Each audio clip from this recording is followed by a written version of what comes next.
They're for listeners who are blind, have low vision, or have another print disability, which makes reading, holding a book, or turning a page difficult or impossible. The content is copyrighted by the respective publishers. For more information, please visit us on the web at nfradioreading.org. Hello, this is Brian, and for the next hour I'll be reading from the recent issue of the East Aurora Advertiser on the Niagara Frontier Radio Reading Service. This is volume 154 on January 22nd, 2006. First article, Aurora Highway Department receives grant for a new salt barn by Shelley Ferrulo, editor. The town of Aurora Highway Department has awarded a grant of nearly $500,000 to rebuild a new salt barn on Quaker Road. The grant is from the New York Department of Environmental Conservation, known as DEC, for $486,000. Highway Superintendent David Gunner said that the current salt barn holds 1,000 tons of salt, and the new salt barn will double the capacity. It will also protect the water quality of the east branch of Cazenovia Creek. The old barn was built in the 1970s on Quaker Road above a ravine that feeds into Cazenovia Creek.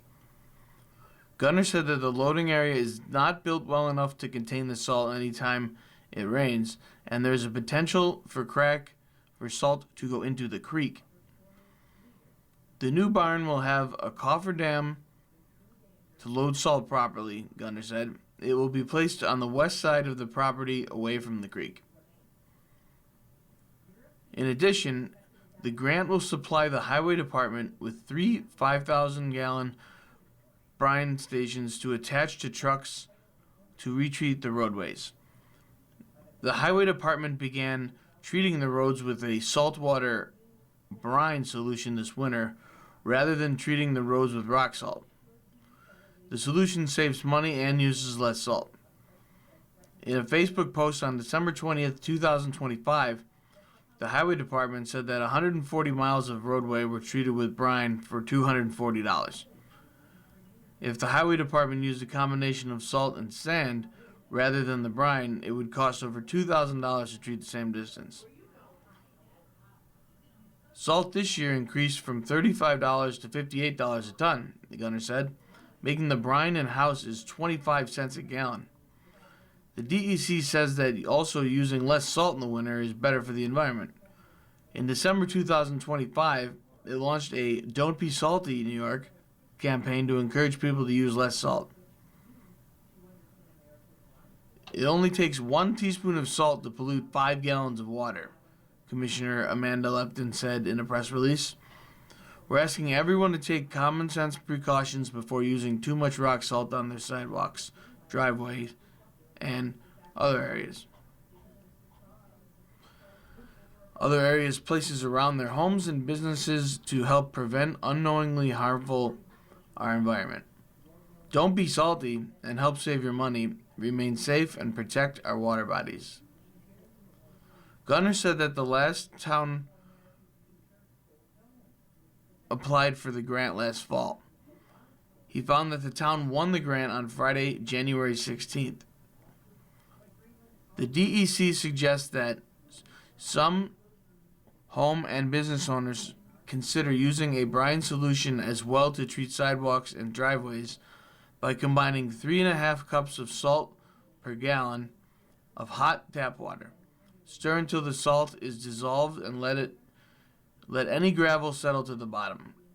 Pour the brine into a regular garden sprayer and spray it in a zigzag pattern over the desired area. Leftover brine can be saved for another use. During the town's reorganizational meeting on January 12th, the following were appointed to this year's positions. Kathleen Moffett is assistant to the supervisor and budget officer. Jennifer Calkins is secretary to supervisor. Luke Bochensky is deputy supervisor. Robert Lowell Goller is the town historian. Stephanie Meyer is the deputy town clerk number 1. Mary Pitkin is the Deputy Town Clerk number 2. Janice Colarusso is Deputy Town Clerk number 3. Robert Gerbacki is Deputy Attorney. Bridget Maloney was appointed as Town Attorney for a 2-year term. Chris Contento was appointed to the Planning Board for 7 years, and Douglas Crowe is Chairman. William Height and Ben Garvey were appointed as alternates to the Zoning Board of Appeals, and for 1 term. Paul Ernst is the ZBA Chairman. The ZBA has 1 vacant seat, and Stephanie Morgan and Brad Felton are alternates.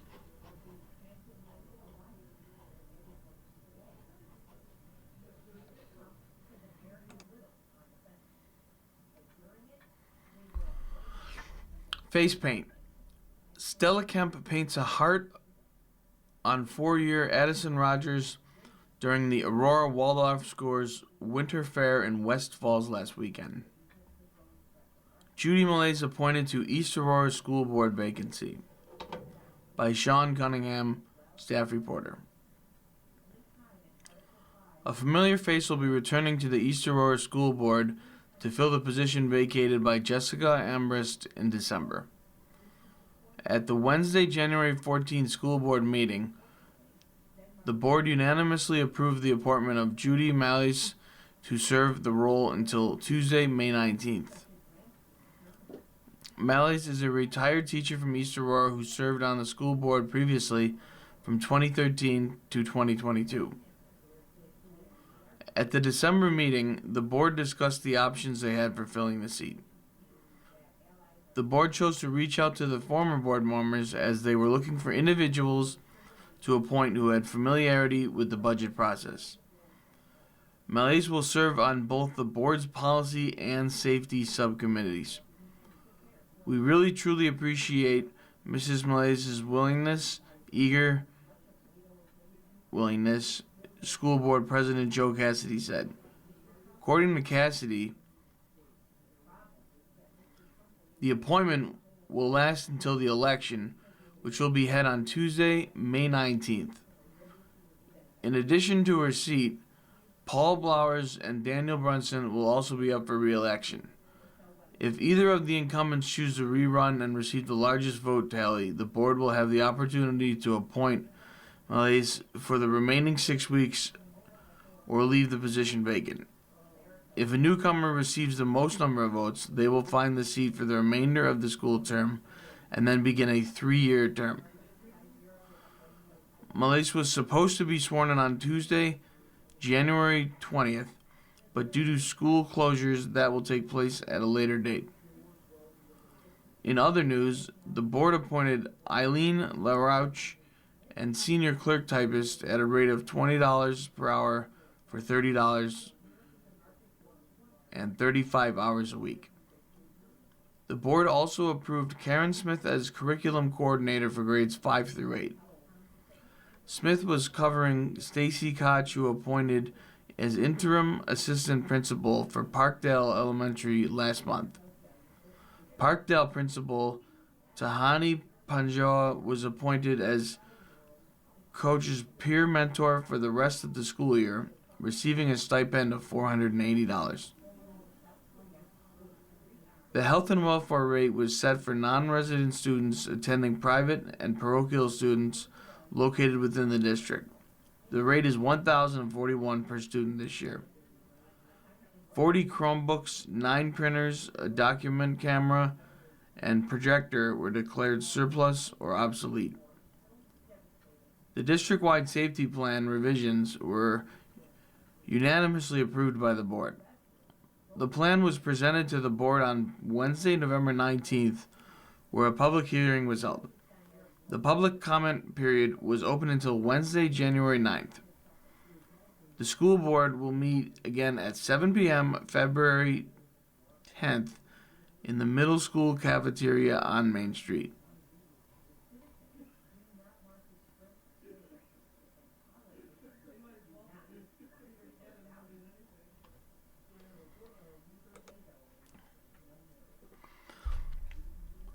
The Friends of Knox Farm State Park receive a matching grant of $151,000 to continue revitalization efforts at Polo Stables at Knox Farm in East Aurora. And the headline states, Friends receive grant to continue revitalization projects. The Friends of Knox Farm State Park were awarded $151,205 matching grant from the Environmental Protection Funds Park and Trail Partnership Grants program to continue revitalization efforts at the Polo Stables at Knox Farm in East Aurora. The Friends will have to raise an additional $17,000 in matching funds for a total of $168,205. The grant is one of 27 awards totaling $2.25 million for organizations dedicated to the stewardship and promotion of New York State's parks and historic sites, trails, and public lands. The grants will be matched with private and local funding and will support projects to strengthen Friends groups and enhance public access and recreational opportunities. Friends groups, nonprofit organizations, often made up entirely of volunteers, are essential to the stewardship and promotion of the state park program. These dedicated groups raise private funds for capital projects, perform maintenance tasks, provide educational programming, and promote public use through hosting special events. The Friends of Knox Farm State Park, its volunteers and donors, have made impressive improvements to the stables since 2022. Kathleen York said, the executive director of Friends at Knox Farm. A new central walkway was installed in 2024. As of 2025, all windows in the building have been repaired or replaced through the efforts of volunteers and individual donors. This grant from Parks and Trails New York will allow us to tackle some important projects as we prepare for the building's centennial celebration in 2027. Improvements progress. The adaptive reuse of the building and surrounding grounds are becoming an increasingly important venue for musical and theater celebrations, camps, celebrations, and public gatherings. We are grateful to all our supporters and will continue to create a safe, accessible, and welcoming space for visitors. The Park and Trail Partnership Grants Program, celebrating its 10th anniversary this year, is administered by Parks and Trails New York, a statewide nonprofit organization in partnership with the New York Office of Parks, Recreation, and Historical Preservation and the Department of Environmental Conservation. This grant will fund 3 very critical projects addressing safety, accessibility, and the historic preservation of the stables. As the building approaches its 100th year, the clay tile roof needs maintenance and replacement. These repairs are necessary to extend the life of the roof and to secure the work being accomplished inside the building. The broken asphalt base along the back of the building will be replaced with a concrete pad, creating a safer and extended footprint along the back of the building. A new dome will be created for the missing cupola. Additional work to be completed in 2027. The mission of the Friends of Knox Farm is to preserve and promote the unique character and historic beauty of Knox Farm State Park for the community and the generations to come. To view a list of all Round 11 awardees, visit www.ptny.org. More information on the Park and Trail Partnership Grants can be found at the same website or by calling 518-434-1583, extension 3.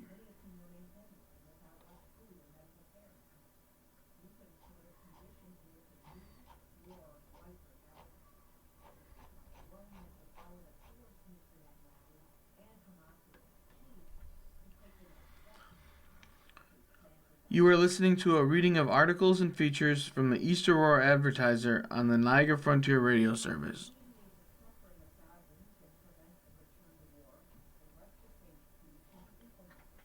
And now a list of meetings coming up in the area.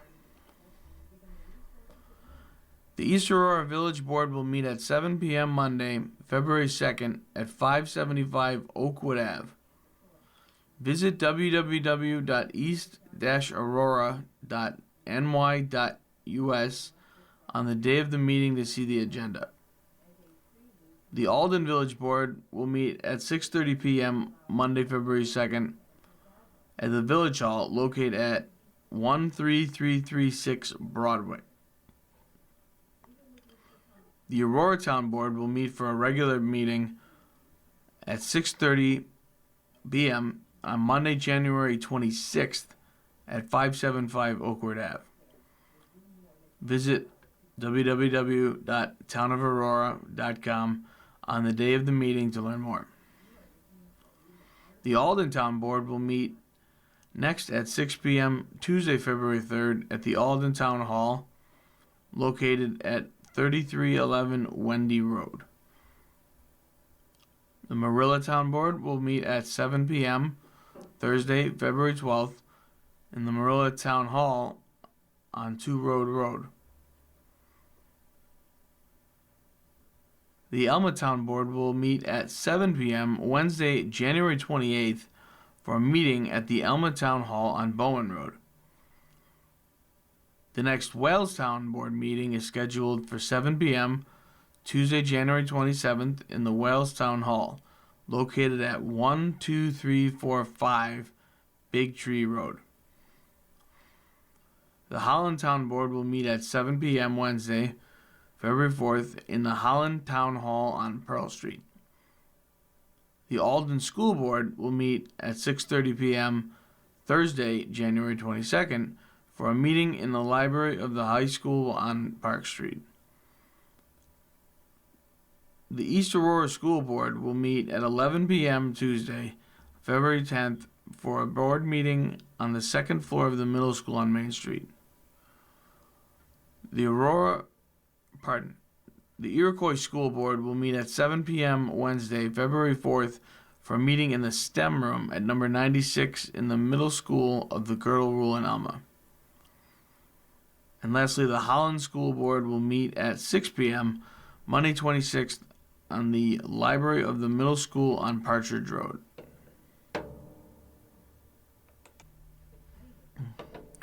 Aurora Police Report. Crash on Hamburg Street is fatal. A 68-year-old male from Hamburg is dead following a motor vehicle accident that occurred on Hamburg Street at 9:30 a.m. on Thursday, January 8th. According to the report, a vehicle was overturned off the roadway with side skirt airbag deployment and damage to its front bumper and roof. The vehicle had a single occupant located unconscious in the driver's seat, restrained with a harness and lap belt. A knife was used to cut the seatbelt and extricate the operator. He was pulled from the vehicle.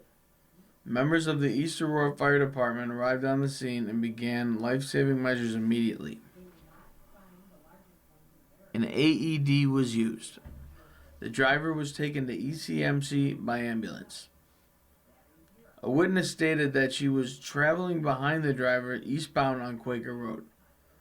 The driver was traveling at the post and posted speed limit approach intersecting Mill Street and Hamburg Street. The vehicle then left the roadway causing the vehicle to strike the curb. The vehicle then continued to travel off the roadway, striking a New York State Department of Transportation sign and a NYSEG utility pole, causing the vehicle to overturn. Both parties were notified. Tread marks were observed from the vehicle, as well as a damaged sign and utility pole's steel guide wire. The guide wire had to be cut to extricate the vehicle.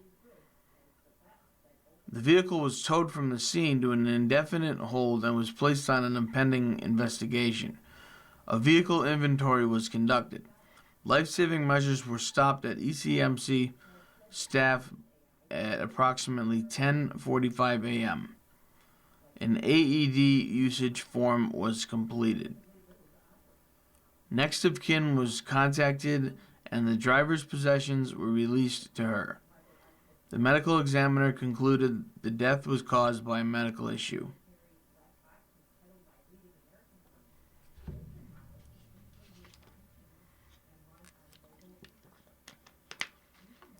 Next, a stolen car. A car theft was reported on Monday, January 12th on Turnbridge Walk.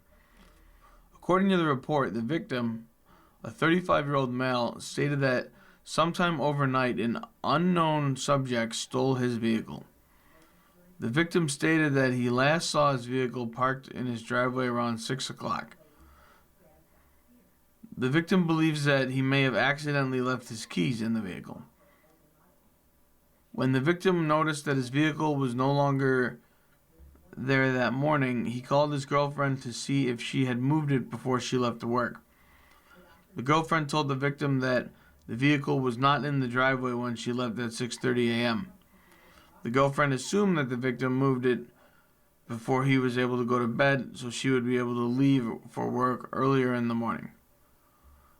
The vehicle has no notable identifiers and no belongings were left inside. A stolen vehicle report was taken and a teletype was sent.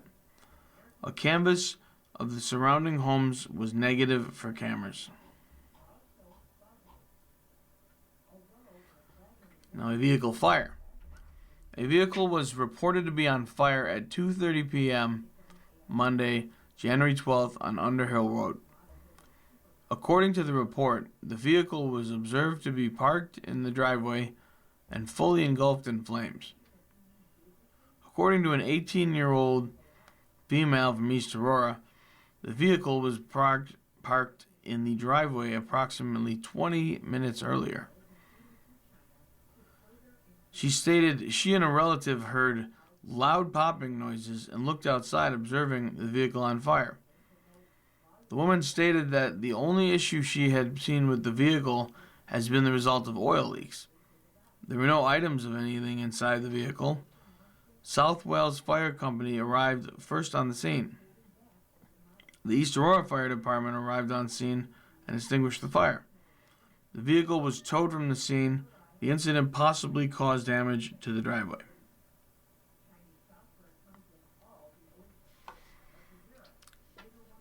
And under the crime of DWI, a 24-year-old male from East Aurora was charged with DWI following a traffic stop that occurred on Quaker Road at 2:20 a.m. Sunday, January 18th. According to the report, a vehicle traveling westbound on Quaker Road was speeding. The vehicle's estimated speed was 65 miles per hour in a marked 50 mile per hour zone and was verified with the radar limit. While traveling behind the vehicle, it was observed to cross over the double yellow line without signaling its intention to do so, and for no clear reason. A traffic stop was initiated. Contact was made with the subject, who was seated in the vehicle. He was identified by his driver's license. While attempting to retrieve his license, the subject was observed to have poor motor coordination. An open container of an alcoholic beverage was observed in the center's console of the subject's vehicle. The subject was informed that he was being stopped for his vehicle's speed and his moving from his lane unsafely. The subject was reportedly observed to have slurred speech, glassy red eyes, and an odor of alcohol emanating from his breath. The subject stated that he had consumed no alcoholic beverage this evening. The container of alcohol continued to be nearly full. After failing a series of standard field sobriety tests, the subject was arrested and transported to the station for processing. A breathalyzer test revealed his blood alcohol content to be over 0.17%. The subject was processed successfully. The vehicle was towed from the scene. A vehicle inventory was completed and a 12-hour hold was placed on it. The subject was released to a relative.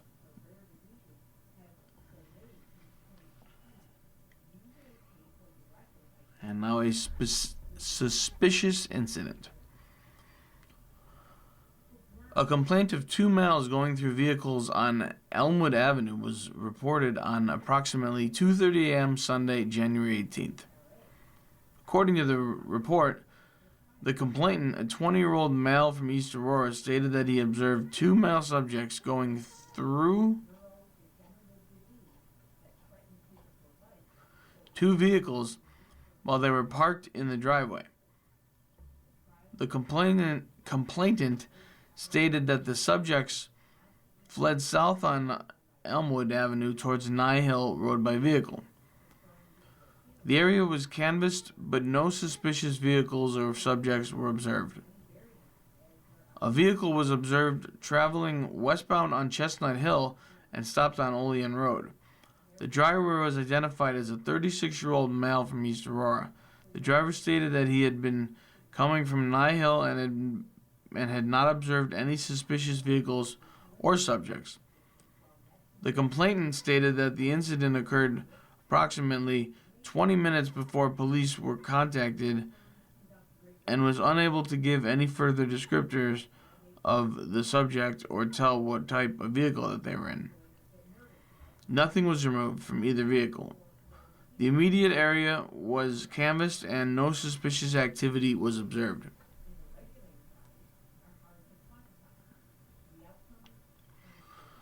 In criminal mischief, a report of damage to a gate latch occurred on Turnbridge Walk between 4 p.m. Saturday, January 17th, and 6 a.m. Sunday, January 18th. Upon arrival, damage was observed to the gate latch on her front gate. Damage was also observed to the wooden post. According to the report, the victim stated she does not know who would damage her gate and did not have any video surveillance of the incident. The area was canvassed for video surveillance with negative results. The victim stated she contacted police only to document the above incident in case there were other similar incidents in the area.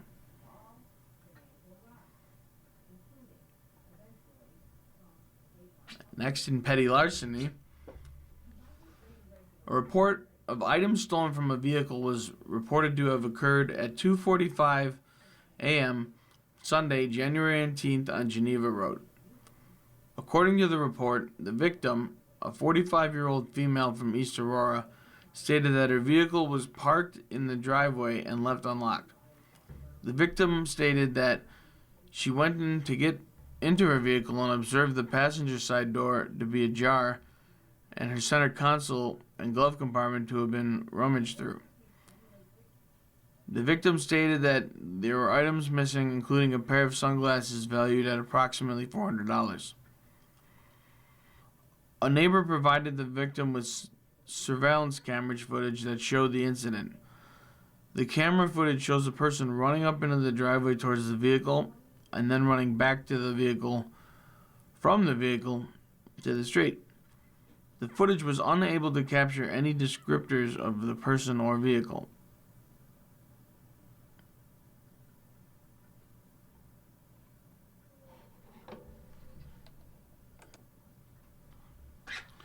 You are listening to a reading of articles and features from the East Aurora Advertiser on the Niagara Frontier Radio Reading Service.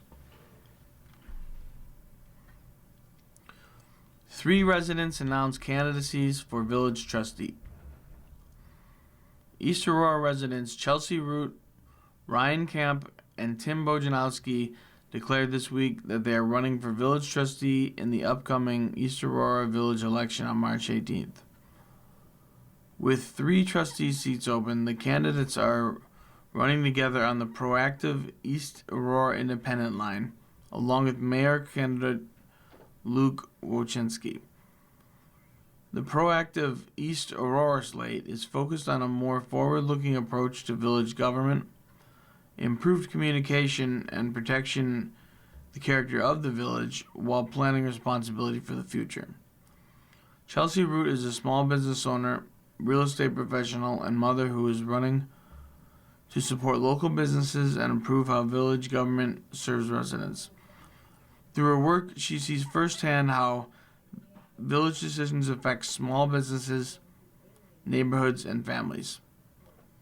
Quote, as a small business owner, I understand how important it is that local government is clear, responsive, and easy to work with.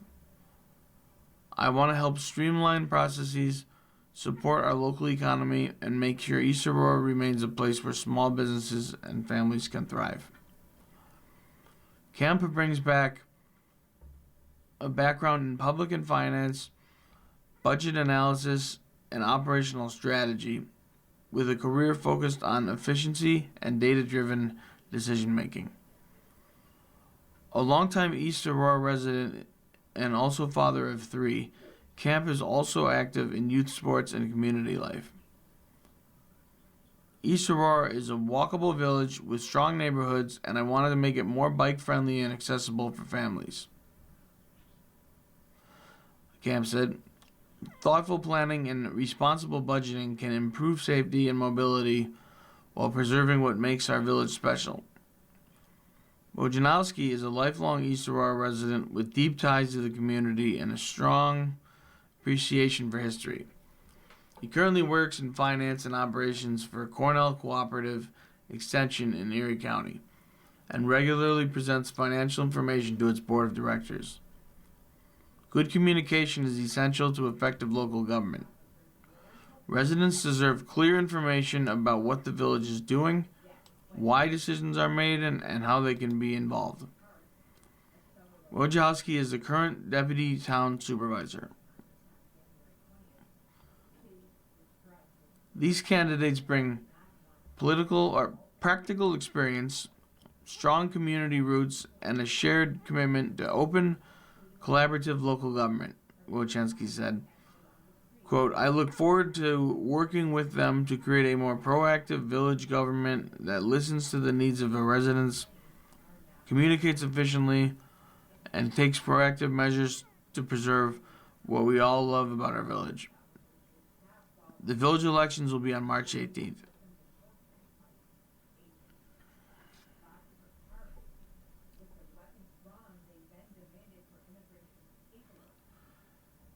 You are listening to a reading of articles and features from the East Aurora Advertiser on the Niagara Frontier Radio Reading Service.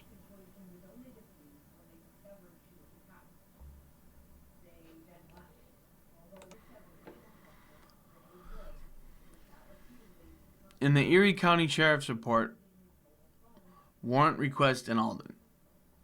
Erie County Sheriff's deputies represented and requested an arrest warrant for a man who violated an order of protection on Old 3 Rod Road in the town of Alden on January 10th. The information was sent to Erie County Sheriff's Domestic Violence Unit to follow up.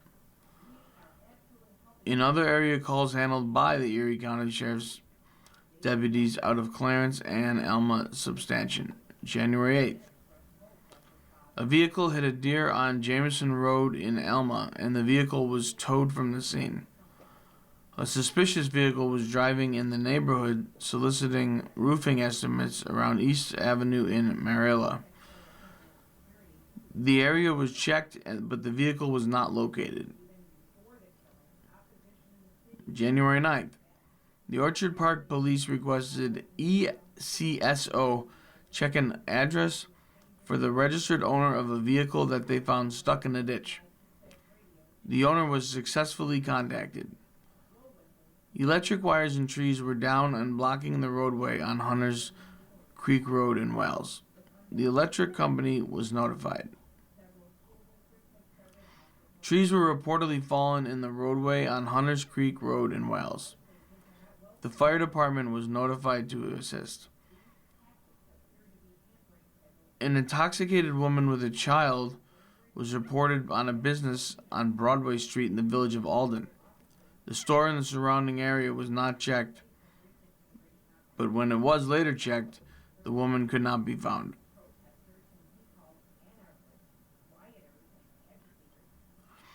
January 10th, a vehicle drove off the roadway into a ditch on Route 400 in Elma. The driver was located walking in the area, but no injuries were reported. The vehicle was towed from the scene.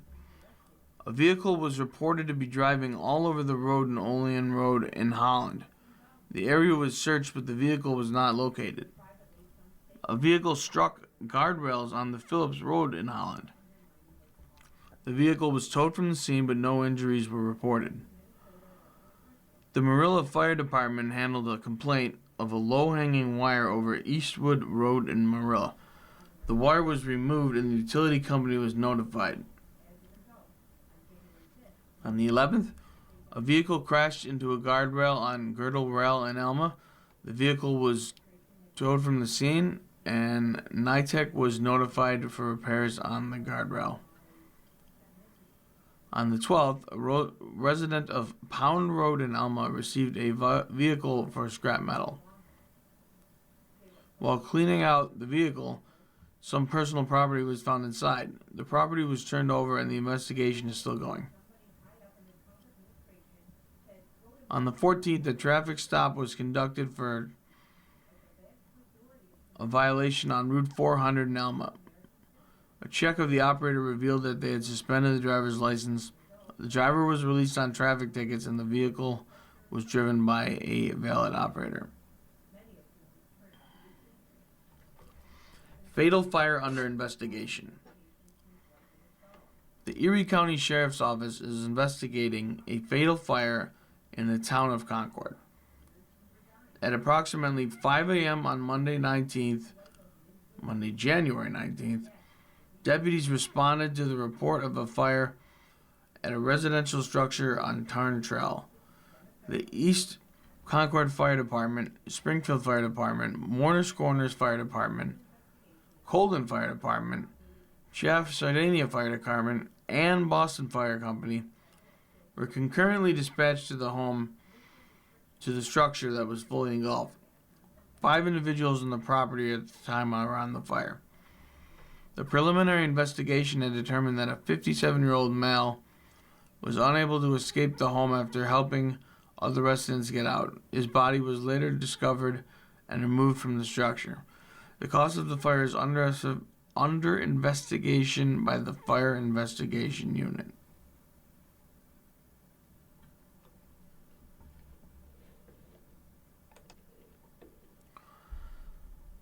Conservancy closes on land in Holland. The Western New York Land Conservancy Board closed on the 86-acre bush property in Holland to permanently protect another important piece of the Western New York Wildway. The bush property is a piece of the Western New York Wildway, anchoring a key linkage that allows wildlife to move safely between protected areas. Bush is also the final 4 of 24 property to close, with the Paul, Kaiser, and Whale Ravines properties protected last year.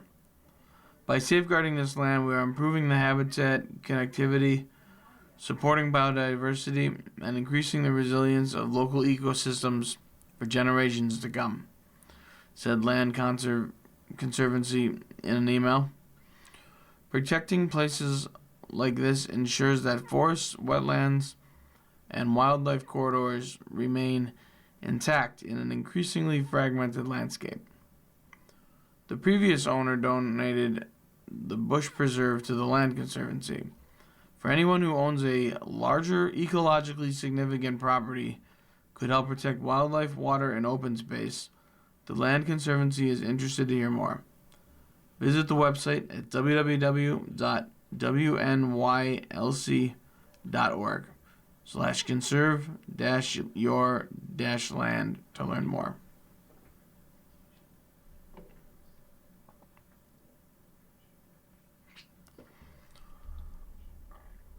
Bipartisan town hall held in East Aurora. Good Neighbors Getting It Done in Western New York will be conducting a town hall in the Aurora Senior Citizen Center 101 King Street, East Aurora at 6:30 p.m. Wednesday, January 28th. Challenges for New York's 23rd District Congressional seat, Republican James King and Democrat Aaron Cheese will meet with the public to discuss the representation of the district in Congress and alternatives for New York's 23. An informal period with light refreshments will be followed at 7 p.m. with questions for the candidates from the attendees. Congressman Nick Langworthy was also invited to participate. Kathleen King, one of the event organizers, says he declined to attend. Since in office, our current congressional representative Langworthy has not given the vast majority of his constituents a chance to meet him, a press release from Good Neighbors Getting It Done in Western New York said. Instead, he holds monthly telephone halls during which he takes 9 pre-screened calls. In a district of 734,000 people, both Republicans and Democrats find that form of communication inadequate. To help mitigate what wrong, we have invited and welcomed Mr. Langworthy to the discussion directly with the people instead of what he is only offering. To offer more accommodations, he may need to feel comfortable. Good Neighbors Getting It Done in Western New York is a grassroots group of local volunteers concerned for the welfare of the nation, holding representatives of all parties responsible and supporting the vulnerable. For more good information, visit goodneighbors.us.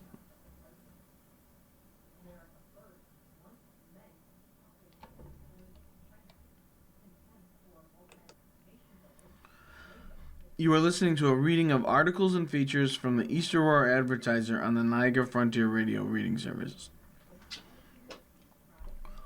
East Aurora Chamber Music Festival announces new season. The East Aurora Chamber Music Festival will celebrate its season with a series of 4 concerts scheduled at East Aurora's St. Matthew's Episcopal Church at the corner of Maple Streets in East Aurora. All concerts will begin at 7:30 p.m. and will run without intermission. This year's program will feature a variety of new and classical top 40 works. Concerts will be held on Friday, June 5th, Saturday, June 6th, Friday, June 12th, and Sunday, June 14th. In addition, the East Aurora Chamber Music Festival will hold a gala at the Mansion at Knox Farm in East Aurora on April 28th, and a free concert geared for children at the Aurora Town Public Library on Thursday, June 11th. It will also support the mentoring of high school students, chamber musicians, by its professional musicians. For more information, see eastauroracmf.org.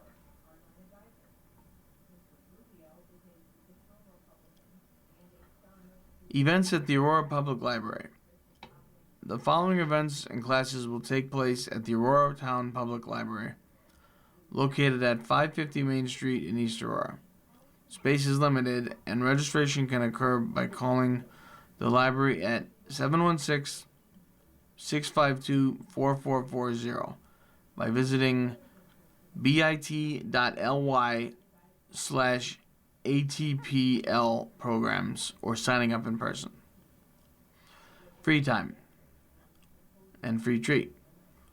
The library is partnering with the Neighborhood Forest to give children in the community a free tree to plant at home during Earth Week. Parents must register their child online. Trees will arrive ahead of Earth Day, April 22nd. Participants will be able to pick up trees at the library when they're available. For more information, visit neighborhoodforest.org. Valentine's Day. V is for Valentine. Share a sweet story time with the children under 5 years old at 10:30 a.m. Saturday, February 14th. Enjoy read-alouds, rhymes, music, and craft. Sponsored by the Friends of the Aurora Town Public Library. Also, the lunar year. Children 6 to 12 years, under 8 will need a helper, are invited to the Lucky Lantern Mystery to solve puzzles, uncover clues, and celebrate Lunar New Year traditions as everyone helps find the missing lanterns during all open hours, February 17th to February 21st. Sponsored by the Friends of the Aurora Town Public Library. Events at the Alma Public Library. The following events will take place at the Alma Public Library on 1860 Bowen Road in Alma. Register for classes by calling the library at 716-652-2719.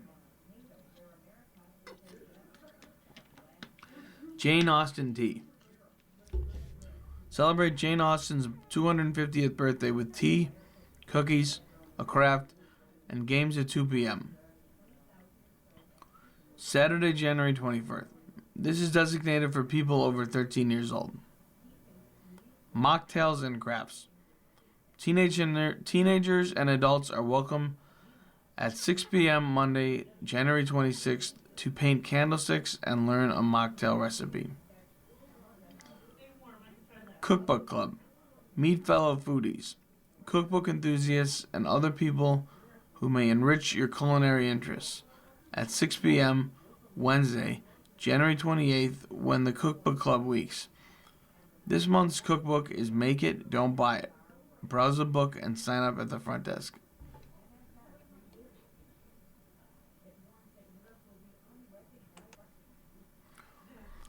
Eagles, Owls, Cardinals, and Bluebirds Are Thinking of Spring by Hans Kunz, columnist. Wow, what a winter we are having here in New York State. Are we halfway through the winter yet? Considering that it started in mid-November, it seems like we may be over the hump and spring might be in our sights. If it makes you feel any better, several birds are already heralding spring in late January and the early part of February. I'll give you some examples to watch or listen for. Many great horned owls and bald eagles will be laying their eggs during the second or third week of February. That means they have been courting over the last few weeks. Great horned owls have been hooting and establishing their nesting territories, while bald eagles have been either adding to their existing nests or building new ones. In the case of the eagle nest, when South Warsaw last fell down this past year, they are busy building a new nest in a great big sycamore tree. Part of eagles' courting is bringing new nesting material to the nest. Great horned owls will nest in abandoned red-tailed hawk nests or even in large hollows of trees.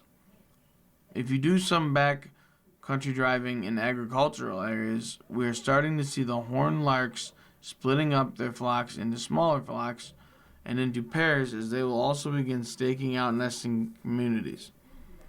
If you want to get a good look at them, you will need binoculars.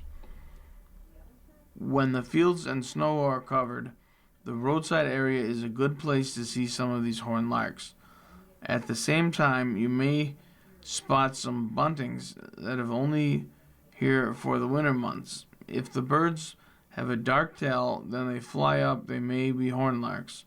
If the birds have lots of white in their wings, then they are likely snow buntings. If you see a lot of roadside birds near brush and shrubbery, these are likely juncos and tree sparrows. Generally, by Valentine's Day, you will have heard a familiar song of the cardinal, especially if you are paying attention. The cardinal makes a repetitious, slurred whistling call. Though they don't nest until March or early April, they sing their songs, especially on sunny winter days, whether it is cold or not.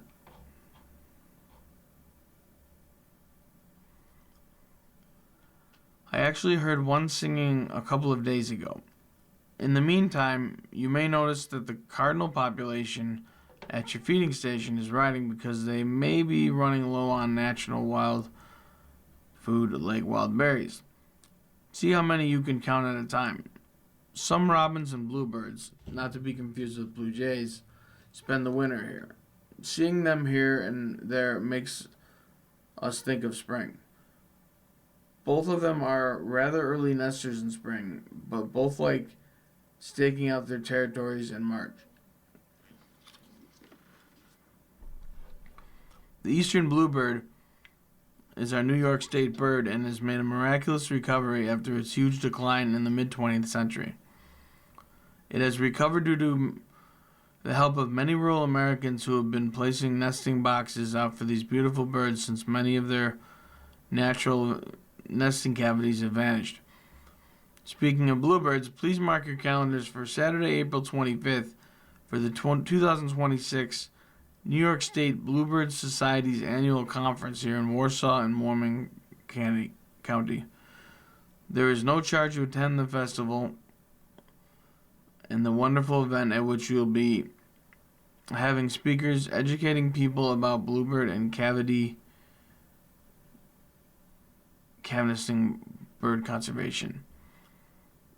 The event will include an optional early morning ID walk at Here at Home, a presentation of Letchworth State Park by Director Nationalist Matt Nustin, and our keynote speaker will be Julie Zikavus, a very accomplished bluebird enthusiast, author, and writer. There is much more on bluebird educations for beginners as well as seasoned bluebirders. Soon, this event will be detailed on the New York State Bluebird Society website, and you'll be reminding you yet again. In the meantime, winter will progress with many great opportunities to enjoy the birds. The snow brings out the beauty of the birds. Take time to share the joy and the birds with your family members. There is much bird feeding ahead of us, and the natural flow of supply will be very low until warmer weather brings us insects and seeds. I enjoy hearing from you. May God bless you in this world of nature's beauty that lies ahead in 2026.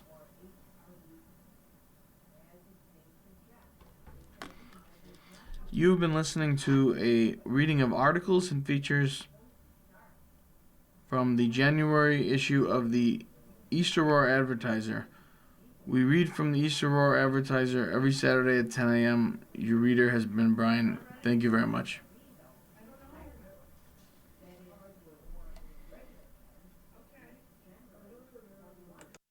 Coming up next on the Niagara Frontier Radio Reading Service, we have a reading of the Niagara Gazette. At noon, we have the Dunkirk Observer. And at 1 o'clock, we have some of our Northtown Bees, including Amherst, Clarence, Cheektowaga, Lancaster, and Depew. Stay with us for these readings and more throughout the day. You're listening to the Niagara Frontier Radio Reading Service. As of this year, our agency has broadcast more than 300,000 hours of radio readings.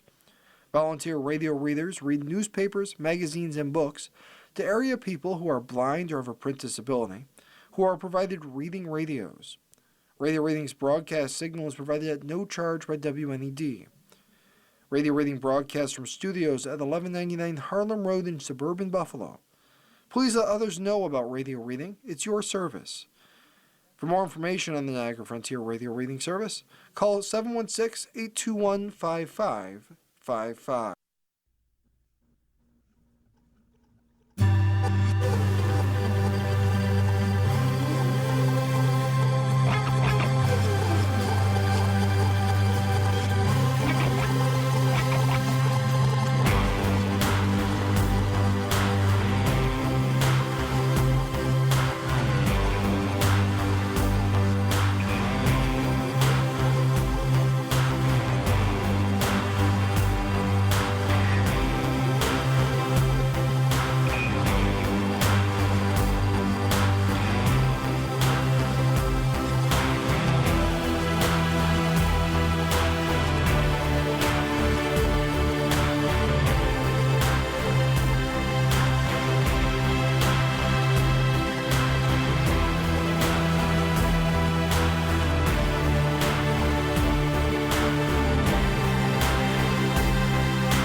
The following program is intended for listeners who are blind, have low vision, or have another print disability which makes reading, holding a book, or turning a page difficult or impossible.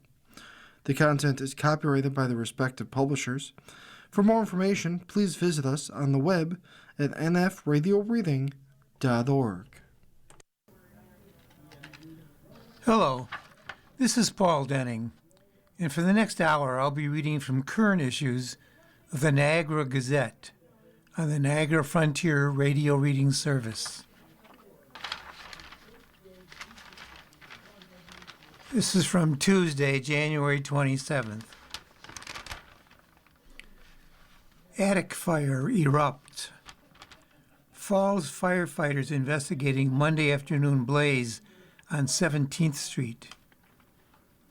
Niagara Falls firefighters spent much of Monday afternoon on the scene of a house fire on 17th Street. Niagara Falls firefighters responded to the scene in the 600 block of 17th Street around 3:10 p.m. for reports of a possible structure fire after a 911 caller reported seeing smoke coming from the building. The single occupant of the third floor apartment was able to evacuate safely. The first and second floor apartments were reportedly empty. First arriving firefighters confirmed a working fire. As the smoke thickened, firefighters made entry into the apartment building and began searching for the fire. Firefighters were initially unable to locate the fire and believed the fire was in the wall. As firefighters were about to breach a wall, fire conditions in the eaves and attic area changed rapidly, and all firefighters were evacuated from the building and began defensive operations. Using the aerial master stream and several hand lines, firefighters were able to distinguish the fire. Firefighters remained on scene into the night Monday. The cause of the fire remains under investigation.